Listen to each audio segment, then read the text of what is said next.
I am Catherine Mills, 28 years old, and a Major General in the United States Army. Tonight is my father's retirement dinner, and I am sitting at the back table in simple civilian clothes while he works the room.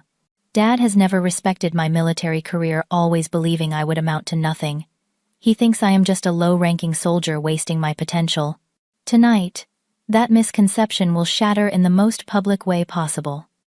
If you are watching this right now, drop a comment telling me where you are from, and hit that subscribe button to join me on this journey of standing up for yourself, even when the person putting you down is family. Growing up in the Mills household was like living in a constant competition, where I was never allowed to win. My father, Richard Mills, was a high-powered executive at Defense Tech, one of the largest defense contractors in the country. He wore his success like armor, his designer suits, and commanding presence, making it clear to everyone that he was someone important. Dad had a vision for his children, at least for his sons. My brothers James and Michael received every advantage: private tutoring, prestigious internships, introductions to powerful connections. Dad mapped out their lives with meticulous precision, grooming them to follow in his footsteps. James became an investment banker, and Michael took a position at Dad's company, carefully climbing the corporate ladder under our father's watchful eye. For me, though, Dad's vision was decidedly less ambitious. "Catherine will marry well," he would tell his colleagues at company functions, while I stood nearby, cheeks burning with humiliation. "She will make some lucky man a wonderful wife someday." This was his version of praise for his only daughter. My mother, Elizabeth, tried to mitigate Dad's dismissive attitude. "Your father just wants what is best for you," she would whisper. After particularly painful dinners where Dad spent the entire time interrogating my brothers about their career prospects while ignoring me completely. He grew up in a different time. But I knew the truth. It was not about the era my father grew up in. It was about his fundamental belief that women, particularly his daughter, did not belong in positions of power. Even when I excelled academically, graduating at the top of my class, Dad found ways to diminish my achievements. "That is nice, Catherine," he said after my high school valedictorian speech, "but academia is not the real world. We will see how you fare when things get truly challenging." The military was never part of my father's plan for me. When I announced my intention to attend West Point, he laughed outright. "The military? Who would not last a week in basic training? You have always been too sensitive." I went anyway, and I did not just survive basic training, I thrived. The structure, the discipline, the clear chain of command, it all made sense to me in a way that my father's corporate politics never had. For the first time, I was judged solely on my merits, not on my gender. My rise through the ranks was swift and unprecedented. By 25, I had already achieved the rank of lieutenant colonel, having distinguished myself in strategic planning operations that saved countless lives. My commanding officers recognized my talent for logistics and crisis management, and I was given increasingly important assignments. At 28, I became one of the youngest major generals in modern military history, overseeing operations that I could not discuss even with my closest friends outside the military. Through it all, I kept my success hidden from my family. It was a decision born partly from a desire to prove myself on my own terms, and partly from the painful recognition that no achievement would ever be enough for my father. My official military records were classified, which made it easy to maintain the fiction that I was just another soldier, nothing special. My brothers, caught in our father's orbit, adopted his dismissive attitude toward my career. "Playing soldier," James called it when we gathered for holiday dinners. Michael was slightly kinder, but no more understanding. "You know, Dad just wants you to live up to your potential," he would say, as if commanding troops and making life or death decisions somehow fell short of that potential. Over the years, I made sporadic attempts to repair my relationship with my father. I attended family functions when my duties allowed, listened to his stories about corporate triumphs, and tried to find common ground. But every conversation inevitably circled back to his disappointment in my choices. You could have been something at Defense Tech, he said during our last Christmas together. I could have opened doors for you. I have opened my own doors, Dad, I replied, biting back the urge to tell him just how many doors I had opened, and how many lives depended on the decisions I made every day. He shook his head. Military service is admirable, Catherine, but you are not exactly changing the world as a low-level officer. I let him believe what he wanted to believe. Sometimes I told myself it was easier this way. If he knew the truth, he would find some way to take credit or diminish my accomplishments. Better to keep my success private than to have it twisted into something that fit his narrative. When the invitation arrived for his retirement dinner, my first instinct was to decline. Why subject myself to another evening of subtle jabs and dismissive comments? But my mother called pleading with me to attend. It would mean so much to him, even if he does not show it, she said. And to me. Please, Catherine. So I requested leave, pressed my civilian clothes, and prepared myself mentally for an evening of pretending that my father's opinion still had the power to hurt me. I knew it would be challenging, but I had faced worse. Much worse. What I did not anticipate was that this evening would change everything between us in ways that neither of us could have predicted. The grand ballroom at the Westfield Hotel gleamed with understated elegance. Crystal chandeliers cast a warm glow over white-clothed tables adorned with arrangements of blue hydrangeas and white roses. A small orchestra played classical music in the corner, providing a sophisticated soundtrack to the mingling of Defense Tech executives and their spouses. This was exactly the kind of refined corporate event my father had always loved, a perfect stage for him to receive the adulation he felt he deserved after 30 years of service to the company. I arrived deliberately late, slipping into the ballroom after most guests were already engaged in conversation. My simple black dress and minimal jewelry were a stark contrast to the designer outfits and diamonds that adorned most of the women present. I had chosen my attire carefully professional, but understated. Tonight was not about drawing attention to myself. Catherine, you made it? My mother spotted me immediately breaking away from a group of women to embrace me. She looked beautiful in a midnight blue gown, though the strain of organizing the perfect send-off for my father showed in the tight lines around her eyes. I promised I would come, I replied, returning her hug. How is everything going? Your father is in his element, she said, gesturing toward the center of the room where Dad stood, surrounded by admiring colleagues. He has been waiting for Harold Thompson to arrive. You know, the CEO. Apparently he rarely attends these functions, but he made an exception for your father. I nodded, feeling a flutter of unease. Harold Thompson was not just the CEO of Defense Tech, he was also a 4-star general before transitioning to the private sector. We had met several times in my professional capacity, though always in uniform and in secure facilities. I doubted he would recognize me in this setting in civilian clothes, but the possibility added an unexpected complication to the evening. Your brothers are already here, Mom continued, guiding me through the crowd. They both brought their spouses. James and Michael had indeed arrived in full force. James with his wife Amanda, both looking like they had stepped out of a luxury magazine, in matching designer wear, and Michael with his husband David, who worked as a successful architect. They stood near our father, laughing at something he said. The perfect picture of corporate family success. Katie Michael spotted me first using the childhood nickname I had long outgrown. We did not think you would make it. Military gave you the night off, James added with a smirk, glancing at my simple attire. No uniform tonight. We are not required to wear uniforms to family functions, I said, evenly accepting his brief perfunctory hug. Dad has been practicing his speech all week. Michael informed me his tone suggesting I should be impressed by this dedication. The CEO is going to present him with some kind of lifetime achievement award. That is wonderful, I said, searching for genuine enthusiasm. Despite everything, part of me still wanted to be happy for my father. He had worked hard throughout his career, even if his ambition had come at the cost of our relationship. Catherine. My father had noticed our little group and made his way over, accepting congratulations and well wishes as he moved through the crowd. He looked distinguished in his tailored tuxedo, his silver hair perfectly styled. "I am surprised you could get leave for something as trivial as your old man's retirement." The jab was delivered with a smile, making it seem like good-natured teasing to anyone listening. Only our family would recognize the dismissal underneath.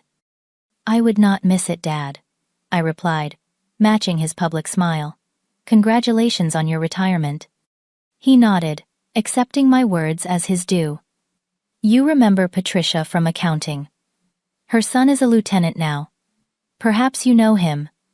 Lieutenant Robert Jackson." This was another of my father's habits, assuming that I personally knew every member of the military, as if we were all part of some small social club, rather than an organization of over 1 million active personnel.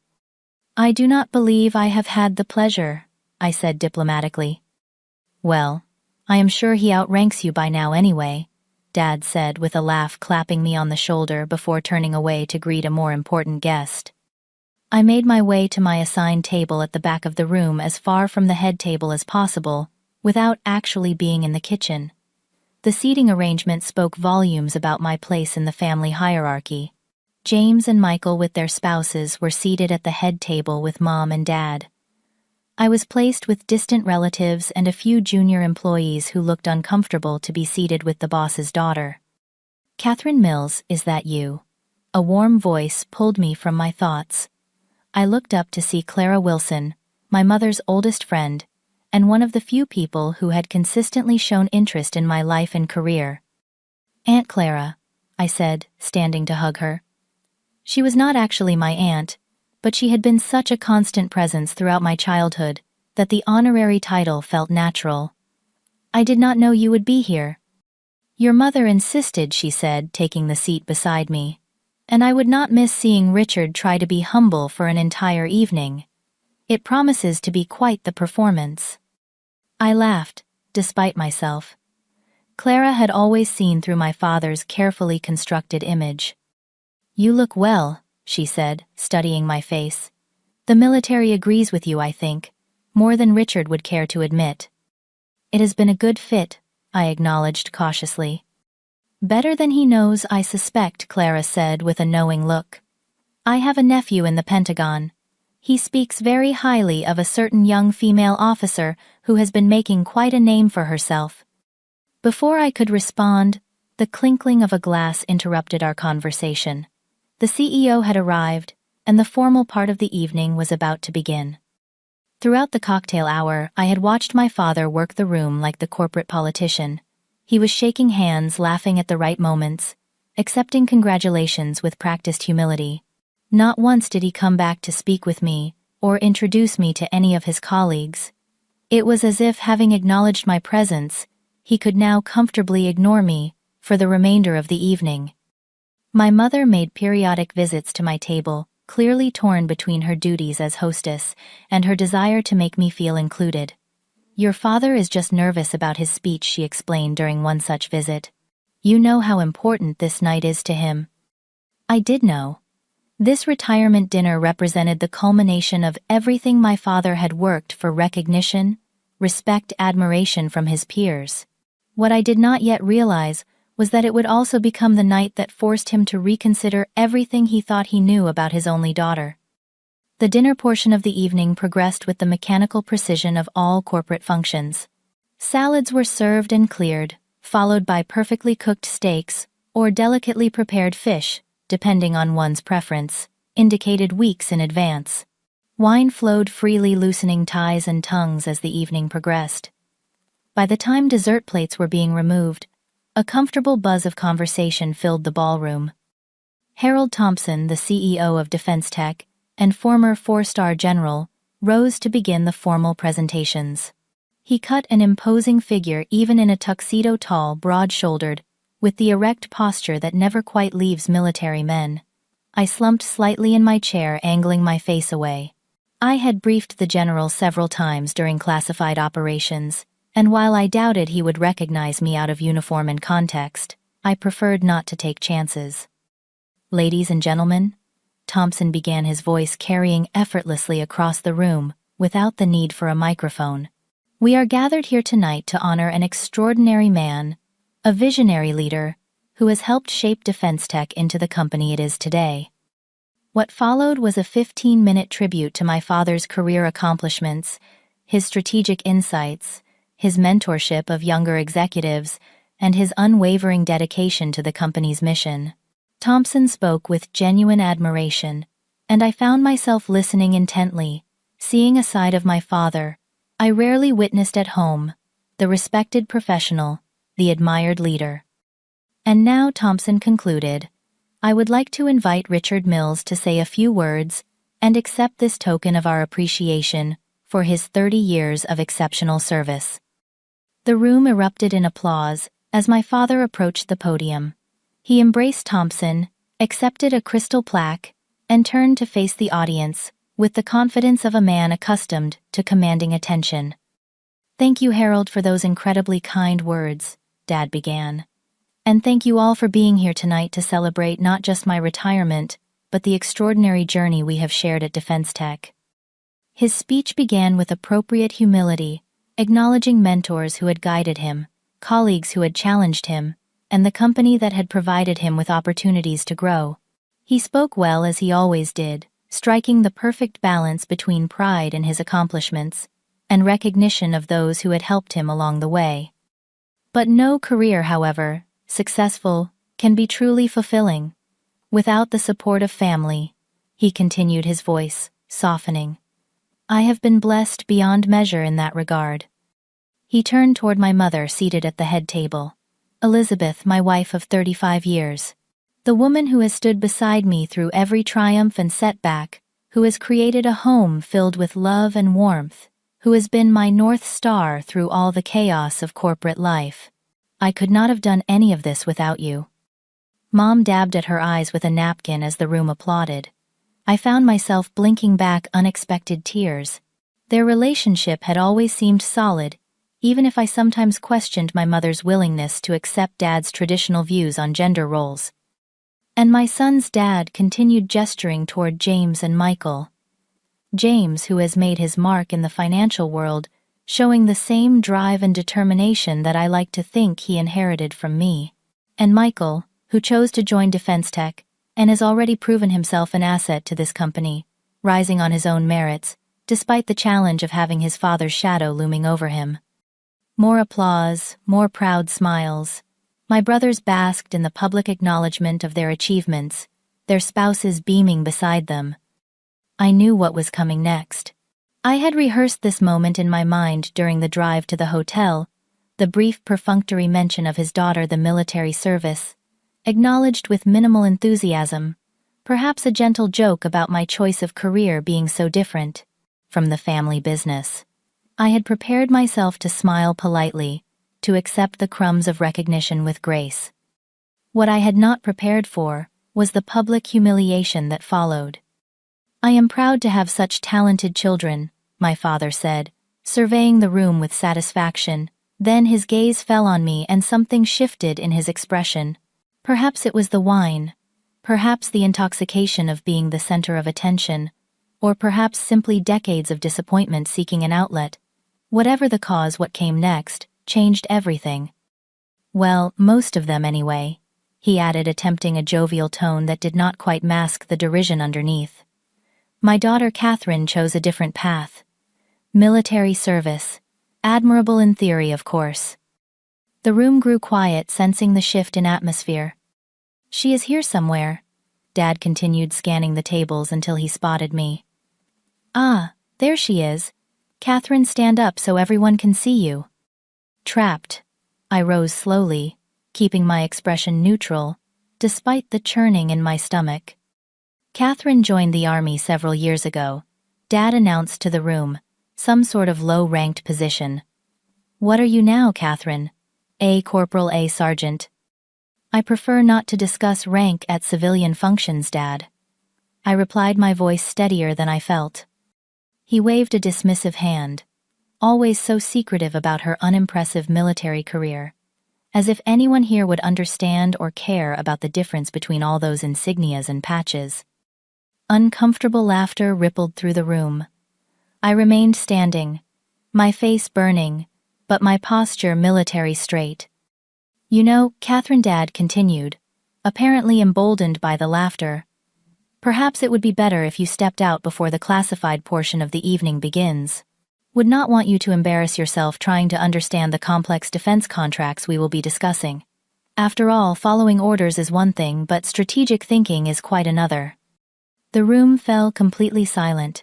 My mother's face had drained of color. Even my brothers looked uncomfortable with the public nature of the attack.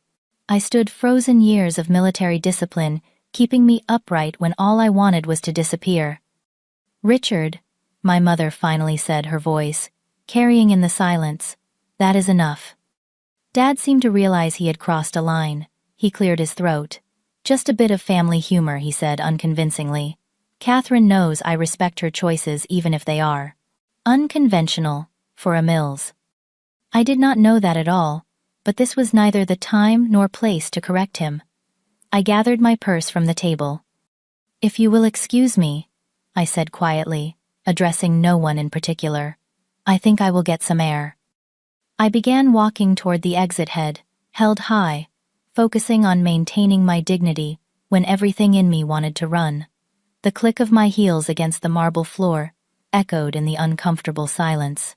I had nearly reached the door when a commanding voice stopped me in my tracks. "Wait just a moment." Harold Thompson, CEO of Defense Tech and former four-star general, had stepped away from the head table and was looking at me with narrowed eyes. "Miss Mills," he said, studying my face intently, "we have met before, have we not?" I turned slowly to face him, acutely aware that every eye in the room was now fixed on this unexpected interaction. "Yes, sir," I acknowledged. "We have." Thompson took a step closer, recognition dawning in his eyes. "You are not, good Lord, you are not Major General Catherine Mills, are you? Commander of the Joint Strategic Operations Task Force." A collective gasp rippled through the room. At the podium, my father's face had gone completely white. The microphone slipped from his hand and hit the floor with a thunderous boom that reverberated through the silent ballroom. The microphone feedback pierced the silence, a high-pitched whine that seemed to underscore the shock rippling through the ballroom.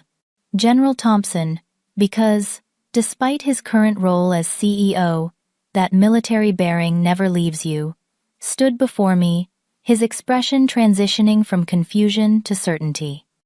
"It is you," he confirmed, not waiting for my response. "Major General Catherine Mills. I did not recognize you out of uniform." I maintained my composure, years of crisis management training kicking in automatically. "Yes, sir. It is good to see you again." My father remained frozen at the podium, his mouth slightly open, the abandoned microphone at his feet. The perfect corporate image he had cultivated throughout his career had cracked, completely revealing the stunned man beneath. Thompson turned to address the room, his authoritative voice carrying to every corner without effort. "Ladies and gentlemen, I have the unexpected honor of informing you that we have a true military hero in our midst tonight. Major General Catherine Mills is one of the youngest generals in modern United States military history, and the commander of operations, so classified, I cannot name them in this room." Another wave of murmurs swept through the audience. I could see my brothers exchanging bewildered glances, trying to reconcile this information with their understanding of their underachieving sister. General Mills Thompson continued, emphasizing, "My rank has been instrumental in developing strategic initiatives that have quite literally changed the course of modern warfare. Her logistics innovations during Operation Northern Shield saved countless American lives. Her leadership during the Caspian crisis averted what could have been a catastrophic international incident." Each revelation landed like a physical blow on my father, who had finally managed to retrieve the microphone but seemed unable to form words. My mother had risen from her seat, one hand pressed to her mouth, tears forming in her eyes. Whether from shock, pride, or a complex mixture of both, I could not tell. Thompson turned back to me, extending his hand. "It is an honor to see you again, General. Though I must admit this is the last place I expected to encounter you." I shook his hand firmly. "Richard Mills is my father, sir." "Your father?" Thompson looked genuinely surprised, glancing between me and the man, still standing shell-shocked at the podium. "I had no idea. He never mentioned." "It was not common knowledge," I explained, keeping my voice even. "I prefer to keep my professional and personal lives separate." By now, several other attendees had risen from their seats. A woman in an Air Force uniform, Colonel Jessica Rivera, whom I had worked with on joint operations, approached with a respectful nod. "General Mills," she acknowledged. "I did not realize you would be here tonight." "Family obligation," I replied simply. More military personnel in attendance began making their way toward me, 3 officers from different branches who had served under my command, a Pentagon official who had sat across from me in high-level briefings. In an ironic twist, my father's retirement dinner was rapidly transforming into an impromptu military gathering with me at its center. The balance of power in the room had shifted dramatically. My father, who had commanded the attention and respect of everyone present just minutes earlier now, stood forgotten at the podium. All eyes were on me, the daughter he had just publicly dismissed as a low-ranking soldier not worth the room's attention. My mother finally made her way through the crowd, reaching for my hands with trembling fingers. "Catherine," she whispered, "why did you never tell us?" "It never seemed relevant, Mom," I said softly. "My work speaks for itself. I did not need family recognition to validate it." The unspoken implication hung between us. I had not told them because I knew my father would never truly appreciate my achievements, would find some way to diminish them or claim credit for them. Mom's eyes reflected understanding and regret. James and Michael approached next, their expressions, a study in conflicting emotions, shock, confusion, embarrassment, and dawning respect. Major General James repeated incredulously, "That is... what? 2 stars." "Yes," I confirmed. "How long?" Michael asked. "How long have you been a general?" "I received my first star at 26, I said. "The second came last year." 26. James looked stunned. "That is that normal?" "No," Colonel Rivera interjected. "It is unprecedented in modern military history. Your sister is something of a legend at the Pentagon." I could see them struggling to reconcile this information with the narrative they had built around me, their underachieving sister, who had chosen a path of following orders rather than leading, who had settled for less than she could have been. That narrative was crumbling before their eyes. Throughout this exchange, my father had remained at the podium watching as his carefully orchestrated evening disintegrated around him. Finally, he seemed to remember his role as the evening's honoree. He cleared his throat, the sound amplified by the microphone he had recovered. "I think," he said, his voice uncharacteristically uncertain, "we should continue with the evening's program. There is still the matter of the award presentation." But no one was listening anymore. The crowd had reorganized itself around me, military personnel, introducing themselves to those who knew me only as Richard's daughter, corporate executives, who had barely acknowledged me earlier, now clamoring for introductions. Thompson turned back to my father with a bemused expression. "I think, Richard, that the evening has taken an unexpected turn. Perhaps you would like to revise your earlier comments about your daughter's service." The challenge in his tone was unmistakable. My father flushed, the color rising from his collar to his hairline. For perhaps the first time in his professional life, Richard Mills found himself humiliated in front of his peers, experiencing exactly what he had just inflicted on me. Of course," Dad stammered. "There seems to have been a misunderstanding. I was not aware of Catherine's position." A Major General Thompson corrected pointedly. "Commanding strategic operations that have shaped national security policy. Not the sort of thing one typically overlooks in one's own child." The rebuke was delivered with military precision, and my father had no defense against it. He nodded mutely, finally stepping away from the podium and rejoining my mother, who gave him a look that promised a lengthy conversation later. For my part, I felt a complex mixture of emotions, vindication certainly, but also discomfort at being the center of this unplanned revelation. I had never sought public recognition for my work. Much of what I did required discretion and anonymity. Now, in the most awkward way possible, my two worlds had collided, and I was left to navigate the aftermath. "If you will excuse me," I said, finally addressing the group that had gathered around me. "I think I will step outside for a moment." Thompson nodded, understanding. "Of course, General. We have disrupted your evening enough." As I made my way toward the terrace doors, I passed close to my father. Our eyes met briefly, his stunned and uncertain mind steady. In that moment, I saw something I had never seen in his gaze before, when he looked at me, respect, tinged with fear. It was not the relationship I had wanted with my father, but it was perhaps the beginning of something new. The cool night air was a welcome relief after the stifling tension of the ballroom. The hotel's terrace overlooked a carefully manicured garden, the pathways lit by soft landscape lighting. I leaned against the stone balustrade, taking deep breaths and trying to process the events of the last 15 minutes. My entire relationship with my family had just been irrevocably altered. The carefully maintained separation between my professional and personal lives had collapsed in the most public and dramatic way possible.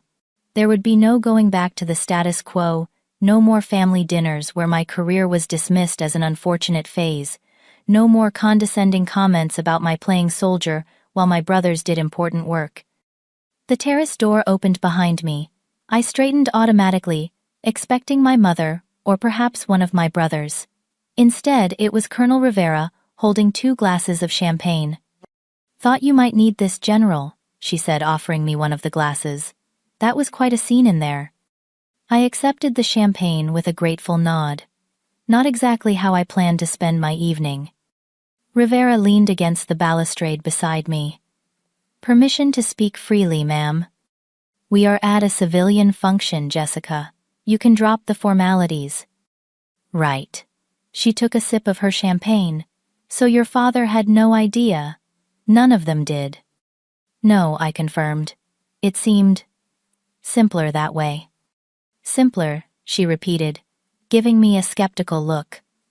"With all due respect, Catherine, there is nothing simple about hiding the fact that you are one of the youngest major generals in American history from your own family." I shrugged, not ready to delve into the complicated family dynamics that had led to my decision. "What is happening in there now?" "General Thompson is regaling everyone with stories of your strategic brilliance during the Caspian crisis. Your father looks like he might pass out. Your mother is alternating between crying and looking fiercely proud. And your brothers are doing that thing men do when they realize a woman they have underestimated is actually vastly more accomplished than they are." "Sounds delightful," I said dryly. "Perhaps I should stay out here all night." "You could," Rivera acknowledged. "But then you would be doing exactly what your father suggested, leaving before you embarrass him." She had a point.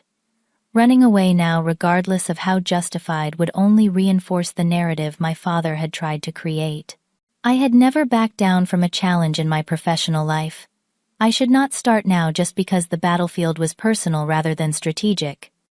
The terrace door opened again, and this time, it was my mother who emerged. Her eyes were red-rimmed but dry, her posture straight, despite the emotional upheaval of the evening. "Colonel Rivera," she acknowledged with a nod. "Would you mind if I spoke with my daughter privately?" "Of course not, ma'am." Rivera straightened, years of military discipline kicking in automatically in response to a maternal authority figure. "General, I will see you inside." When we were alone, my mother and I stood in silence for a long moment, the weight of unspoken words hanging between us. "Why?" she finally asked, her voice barely above a whisper. "Why would you keep something like this from us? From me?" "Would it have made a difference, Mom?" I countered gently.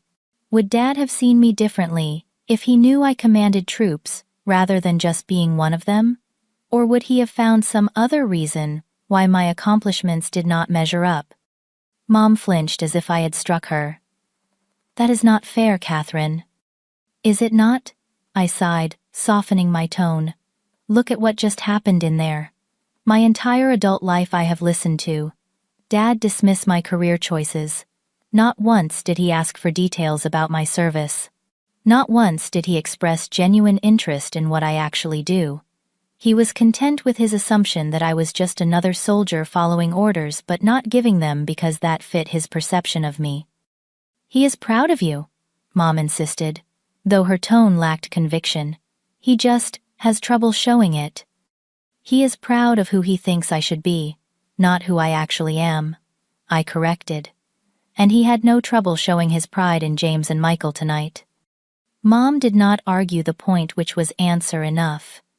Instead, she reached out to touch my arm. "I should have asked more questions. I should have pushed harder to understand your work." "Yes," I agreed simply. "You should have." Tears welled in her eyes again, but she blinked them back. "Your father is in shock. I have never seen him like this." "I imagine not," I said. "It is probably the first time in his professional life that he has been publicly corrected and embarrassed in front of his peers." "He wants to speak with you," Mom said, "before he faces everyone again." I weighed my options.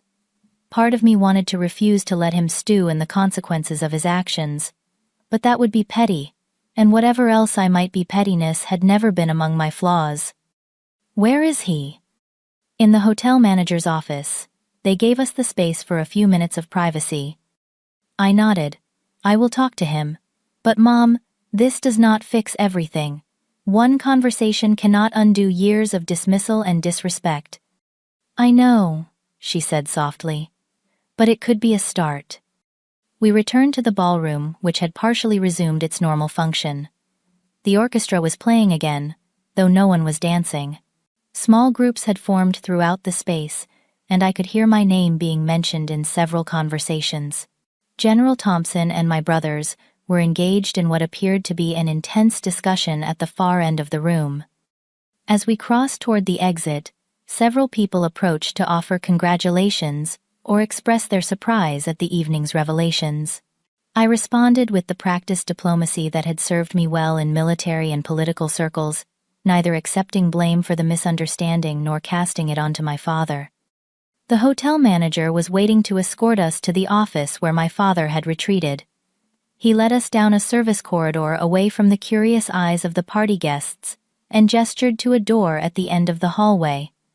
"Take as much time as you need," he said. "I have instructed the staff not to disturb you." Mom squeezed my hand. "Do you want me to come in with you?" I shook my head. "I think this needs to be between Dad and me." She nodded, understanding. "I will wait out here." Taking a deep breath, I knocked once on the door, and then entered without waiting for a response.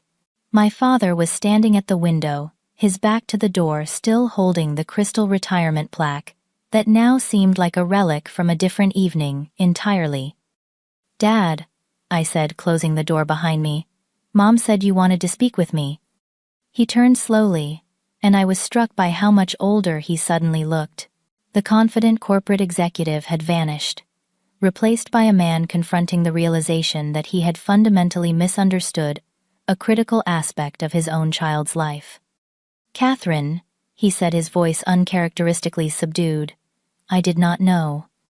It was as close to an apology as I had ever heard from him. "You never asked," I replied simply. He placed the plaque on the desk with exaggerated care. "Would you have told me if I had—" I considered the question honestly. I do not know. Probably not at first. But eventually, yes, I think I would have if I had felt you were genuinely interested, rather than just looking for ammunition to compare me unfavorably to James and Michael. He flinched but did not deny the accusation. "Major General," he said, testing the words. "That is significant." "Yes," I agreed. "It is." "And you achieved this entirely on your own merit."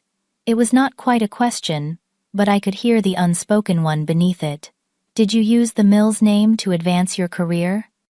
My service record is classified, I told him. But yes, it was entirely on merit.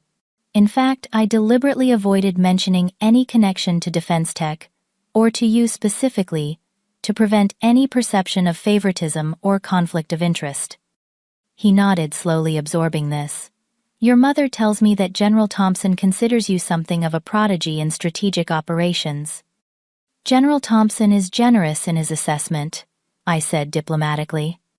Is he? Dad looked at me directly for perhaps the first time that evening. He does not strike me as a man given to exaggeration or unnecessary praise. No, I acknowledged. He is not. A heavy silence fell between us. I could see my father struggling to reconcile his long-held image of me with the reality that had been revealed tonight. It was a painful process to witness, but a necessary one. I do not know what to say, he finally admitted.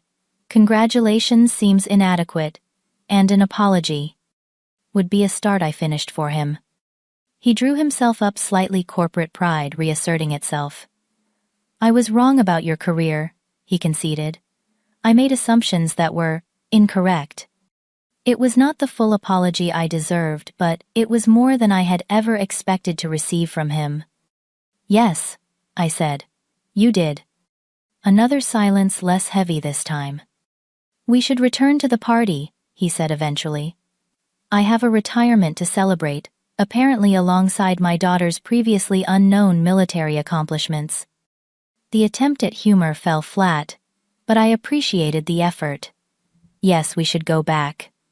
And Dad. Yes. When we do, please do not try to take credit for my career, or suggest that growing up as your daughter somehow prepared me for military leadership. My achievements are my own. A flash of the old defensiveness crossed his face, then faded into reluctant acceptance. Understood, he said, and for the first time in our relationship, he actually seemed to mean it. The remainder of the retirement dinner proceeded with a strained cordiality.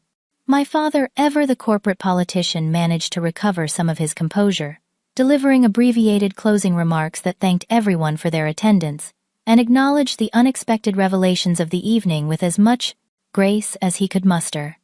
He did not attempt to explain or excuse his earlier comments about my service, which was perhaps the wisest choice under the circumstances.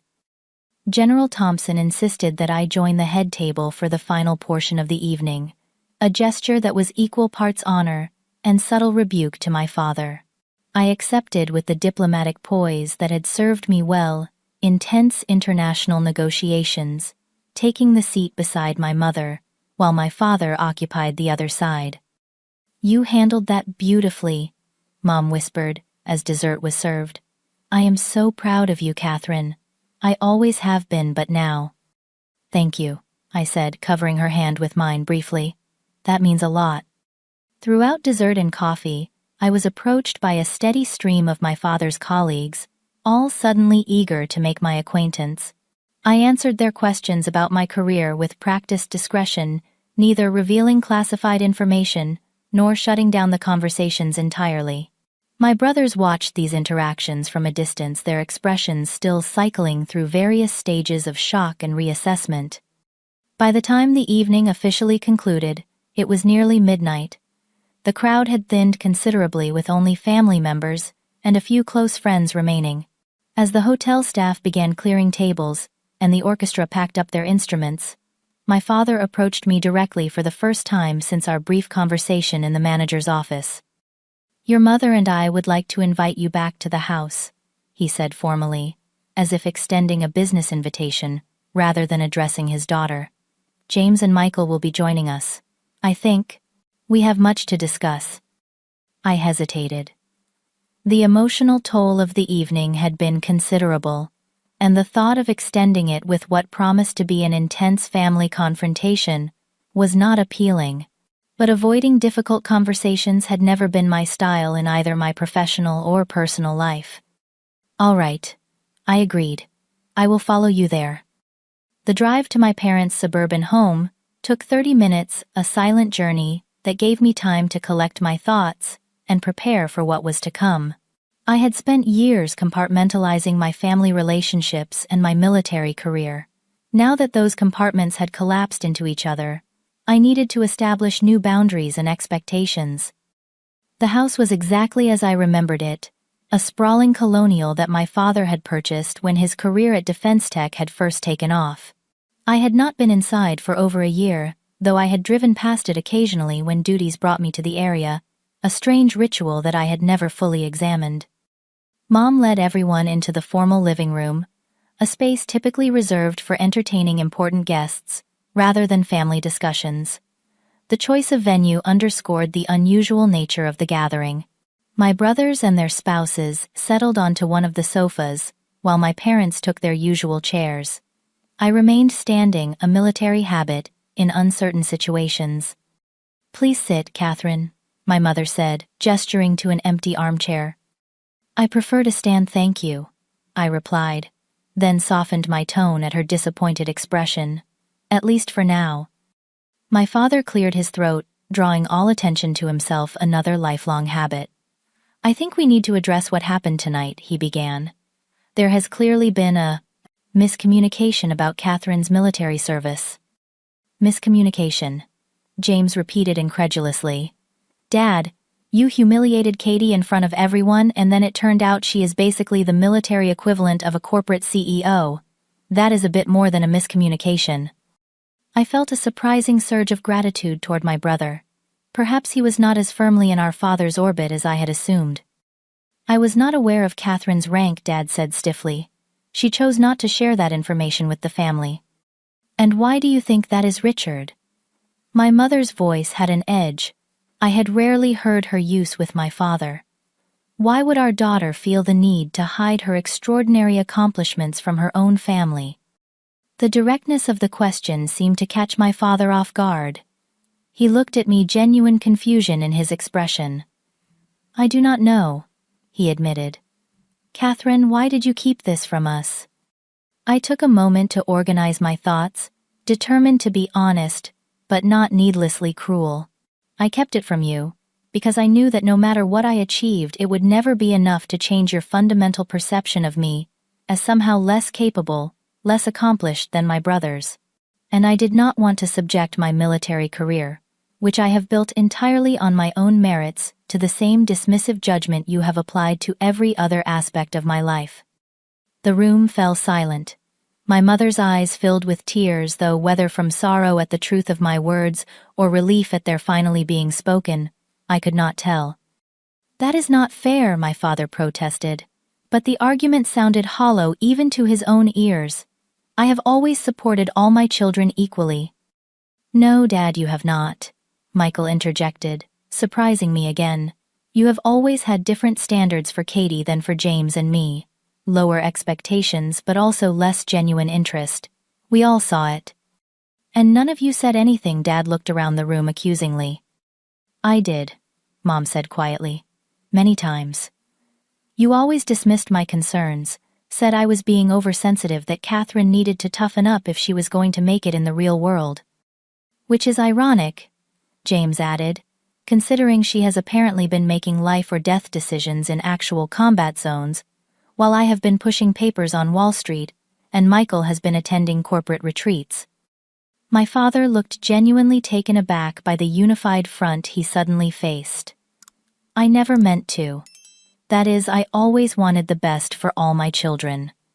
"The best, according to your definition," I pointed out, "not according to our own talents and interests." Dad fell silent, absorbing this. My mother took advantage of the pause to stand and approach me, taking my hands in hers. "Catherine, I owe you an apology," she said, her voice steady, despite the tears in her eyes. "I should have done more to support your choices, to insist that your father respect your path even if it was not the one he would have chosen for you. I failed you in that regard, and I am deeply sorry." Her sincerity was unmistakable, and I felt something tight within my chest begin to loosen. "Thank you, Mom," I said softly. "That means a great deal to me." My father watched this exchange with an unreadable expression. When Mom returned to her seat, he leaned forward, elbows on his knees, a posture I had rarely seen from him, less formal and controlled than his usual bearing. "Why, the military," Catherine?" he asked, and for perhaps the first time it seemed like a genuine question rather than a prelude to criticism. "With your intelligence, your strategic thinking, you could have written your own ticket in the corporate world. Why choose a path that would separate you so completely from the family business?" It was the question he should have asked years ago when I first announced my intention to attend West Point. Better late than never, I supposed.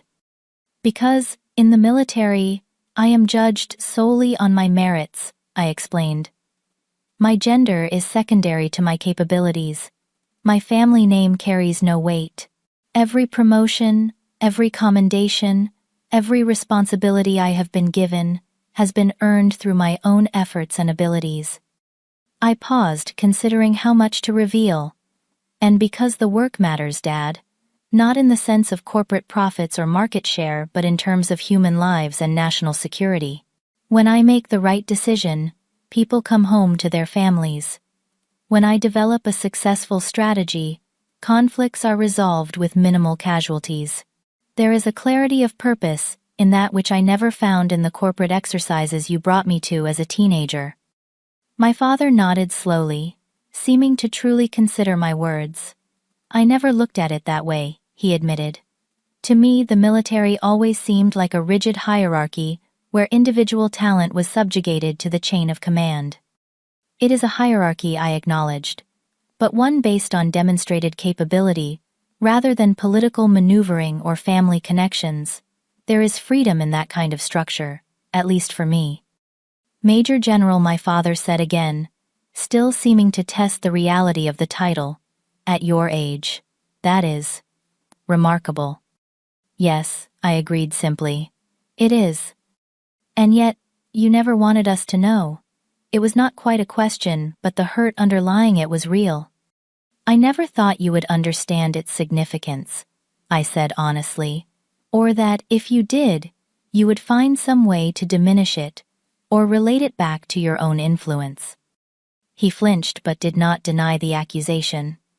"Perhaps you were right about that," he conceded. "But I would like to think I am capable of learning of, reassessing my perspectives." "I would like to think that too," I said. My brothers exchanged glances, seemingly uncertain about their role in this unfolding family drama. It was James who finally spoke, addressing me directly. "So what happens now, Katie? With us, I mean. Do we just pretend tonight never happened, and go back to our usual holiday gatherings where no one talks about anything real?" I considered the question seriously. "I do not think we can go back," I said after a moment. "Too much has been revealed. But we can go forward, if we are willing to establish new patterns of interaction based on mutual respect rather than outdated family dynamics." "What would that look like?" Michael asked. "Practically speaking." "It would mean acknowledging that we are all adults with our own paths and accomplishments," I said. "It would mean genuine interest in each other's lives, and work without constant comparisons or hierarchies of value. It would mean respecting boundaries and confidentiality when necessary. And it would mean addressing problems directly when they arise, rather than letting resentments build over years." My mother nodded approval.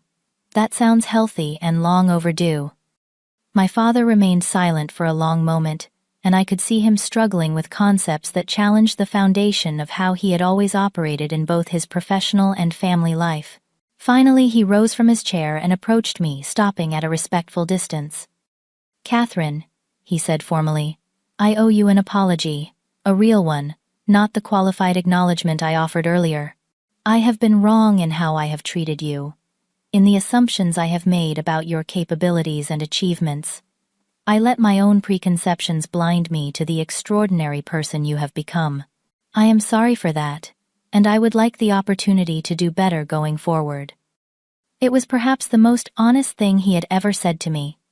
I studied his face, looking for signs of the usual performative sincerity he employed in business situations, but found only genuine regret and uncertainty. "Thank you, Dad," I said finally.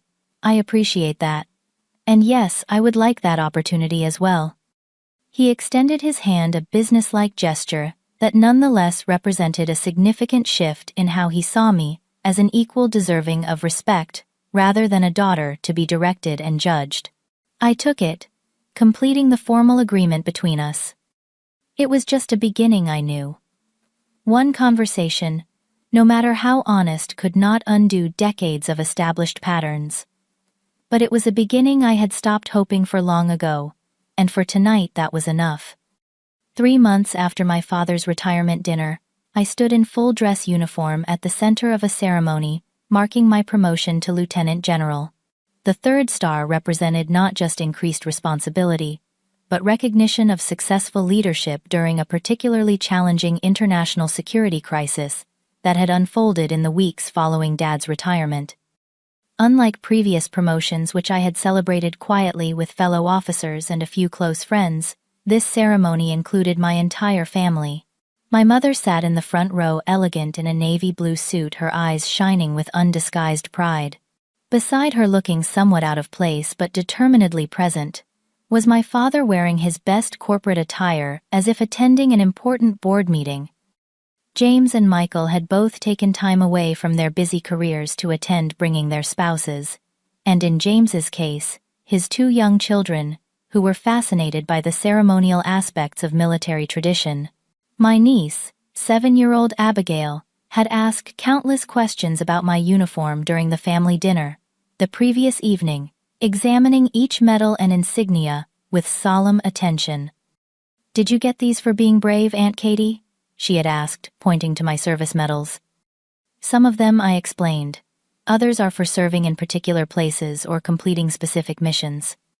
"I think you must be the bravest person in our whole family," she declared, with the absolute certainty of childhood.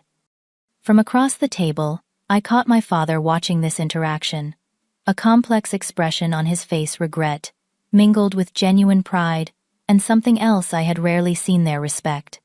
The changes in our family dynamic had not happened overnight. The weeks following the retirement dinner had been awkward, with tentative phone calls and carefully worded emails replacing the previous pattern of minimal contact punctuated by holiday obligations. My father, true to his word, had made visible efforts to understand my military career, asking questions about my responsibilities and leadership philosophy, without attempting to relate everything back to corporate parallels. My mother had stepped more fully into her own voice, no longer serving as a buffer between my father and his children, but as an equal participant in family discussions. It turned out that beneath her accommodating exterior, she harbored strong opinions and a keen insight into interpersonal dynamics that had gone largely untapped during my father's corporate reign. My brothers, too, had begun to relate to me differently, as a peer with unique expertise rather than a sister who had chosen an incomprehensible path. James had even consulted me on a leadership challenge he was facing at his firm, acknowledging that military command experience might offer perspectives unavailable in the financial sector. Now, as General Thompson pinned the third star to my uniform, and my family applauded from the audience, I felt a sense of integration that had been missing throughout my adult life. My professional accomplishments and my family identity were no longer segregated into separate compartments. They existed together, sometimes uncomfortably, but increasingly with mutual respect. After the ceremony, we gathered for photographs on the steps of the Pentagon. As the photographer arranged us in various configurations, my father leaned close and spoke quietly. "I am proud of you, Catherine, genuinely proud, not because of the rank or the recognition, but because of the leader you have become, through your own determination and ability. I was wrong about so many things, and I am grateful for the chance to see that clearly now." The words were simple, but profound in their honesty. I met his gaze directly. "Thank you, Dad. That means more than you might realize." Later, at the small reception following the ceremony, I observed my father in conversation with General Thompson and several other high-ranking officers. Rather than attempting to dominate the discussion or draw parallels to his own career, he was listening intently, asking thoughtful questions about military structure and leadership challenges. It was a small thing, perhaps, but indicative of a genuine effort to understand the world I had built for myself. My mother joined me as I watched this interaction. "He has been reading books on military history," she confided, and biographies of female military leaders. He would never admit it outright, but I think he is trying to understand your journey. That is unexpected, I acknowledged. People can change, Catherine, she said. Even stubborn corporate executives set in their ways for decades. Sometimes they just need a dramatic wake-up call. I smiled at that. Like having their public assumptions about their daughter shattered in front of all their colleagues. Exactly like that, Mom agreed with a small laugh. Though I would not recommend that particular method for most family conflicts. As the reception wound down, and family members prepared to depart for their respective homes, I found myself reflecting on the journey of the past 3 months. The public revelation at my father's retirement dinner had been painful and awkward, but it had also broken through barriers that might never have fallen otherwise. Sometimes the most uncomfortable moments create space for necessary growth. My father approached as I was gathering my cover and briefcase. Your mother and I were thinking, he said with uncharacteristic hesitancy, that perhaps you might join us for dinner once a month when your duties allow. Nothing formal, just family time. James and Michael would join when they can. The invitation represented a significant shift in our family pattern, regular, intentional connection, rather than obligatory holiday gatherings. I would like that, I said, though my schedule can be unpredictable. We understand, he assured me. The invitation stands whenever you are available. As we walked together toward the parking area, I realized that the weight I had carried for years, the burden of being perpetually misunderstood and undervalued by my own family, had begun to lighten. It had not disappeared entirely. True healing would take time and consistent effort from all of us. But for the first time, I could envision a relationship with my father based on mutual respect, rather than constant disappointment. The lessons of these past months extended beyond my family situation. I had always prided myself on clear communication in my professional life, on stating expectations explicitly, and addressing conflicts directly. Yet, in my personal relationships, particularly with my family, I had allowed old patterns to persist unchallenged, had hidden significant aspects of my identity, rather than risking rejection or misunderstanding. True strength, I was learning, lay not just in commanding troops or devising strategic operations, but in standing authentically in all aspects of life, even when that authenticity made others uncomfortable or required them to reconsider long-held beliefs. The courage to be fully seen with all one's accomplishments and vulnerabilities was perhaps the most challenging form of bravery. As I said goodbye to my parents, accepting my mother's embrace and my father's now familiar handshake, I felt a sense of peace that had eluded me in previous family encounters. We were not a perfect family, and we never would be, but we were learning to see each other clearly, to respect our differences, and to support each other's paths, even when those paths diverged from expectation. Safe travels, General, my father said, as we parted, using my rank, not mockingly as he might have once done, but with genuine respect. Thank you, I replied. I will see you next month for dinner. It was a simple exchange, unremarkable on its surface. Yet it represented a transformation that I had once thought impossible, my father acknowledging my identity on my own terms, and me willingly stepping back into family connection without abandoning my authentic self. As I drove back to my apartment that evening, I reflected on how often in life the most profound changes come not from grand gestures or carefully planned interventions, but from moments of truth that cannot be ignored or explained away. My father's public mockery and subsequent humiliation had been painful for all involved, yet it had created an opening for honesty that might never have existed otherwise. Sometimes the most valuable gift we can offer those we love is the courage to be exactly who we are, without diminishment or apology. In standing firmly in my truth that night at the retirement dinner, I had not only reclaimed my own dignity, but had offered my family the opportunity to know me, as I truly am, not the daughter they had imagined, but the woman and leader I had become. Have you ever had to stand in your truth with family members who misunderstood your path? How did you handle that difficult conversation? Share your experiences in the comments below. If this story resonated with you, please like, subscribe, and share it with someone who might need to hear that being authentically yourself is worth the temporary discomfort it might cause. Thank you for listening to my journey, and remember, sometimes the most profound respect is earned not by meeting others' expectations, but by exceeding your own.